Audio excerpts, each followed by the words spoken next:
আসসালামু আলাইকুম, আমি ডক্টর নাজনীন পারভিন জেমি।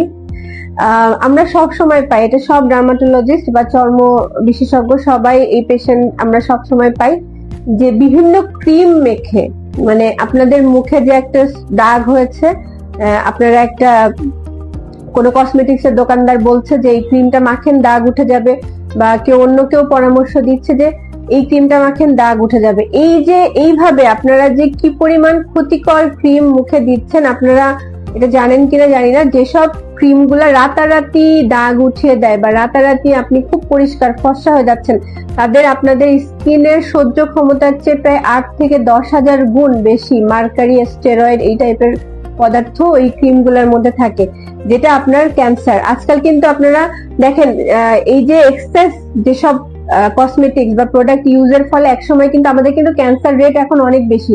আপনারা সবাই দেখতেছেন যে আমাদের আশেপাশে মানুষজন, সেলিব্রিটিরা যারা অনেক বেশি কসমেটিক্স ইউজ করে, এখন কিন্তু অনেকেই শুনবেন যে ক্যান্সারে আক্রান্ত হচ্ছে, অল্প বয়সে ক্যান্সারে আক্রান্ত হচ্ছে। তো এই যে আপনারা হয়তো ভেবে থাকবেন যে আমরা স্কিনে মাখবো, চামড়ায় মাখবো, আমাদের কেন ভিতরে ক্যান্সার হবে।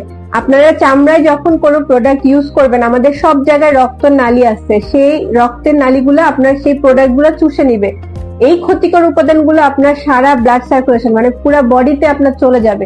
তো এই যে ক্ষতিকর পদার্থ, মানে যেসব ক্রিম গুলো আপনারা ব্যবহার করতেছেন যে একটু দাগ ওঠানোর জন্য, দাগ তো কমেই না, এই ক্রিম অফ করলে দেখবেন দাগ দ্বিগুণ হয়ে গেছে।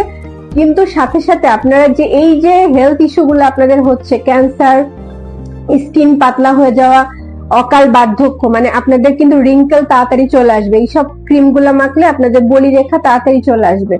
তো এইগুলা আপনারা এই ক্ষতিকর ক্রিম গুলা মেখে, বিভিন্ন অনলাইন ক্রিম, বিভিন্ন পিলিং সলিউশন, এগুলা না মেখে দয়া করে নিজেরা এগুলা ব্যবহার করবেন না।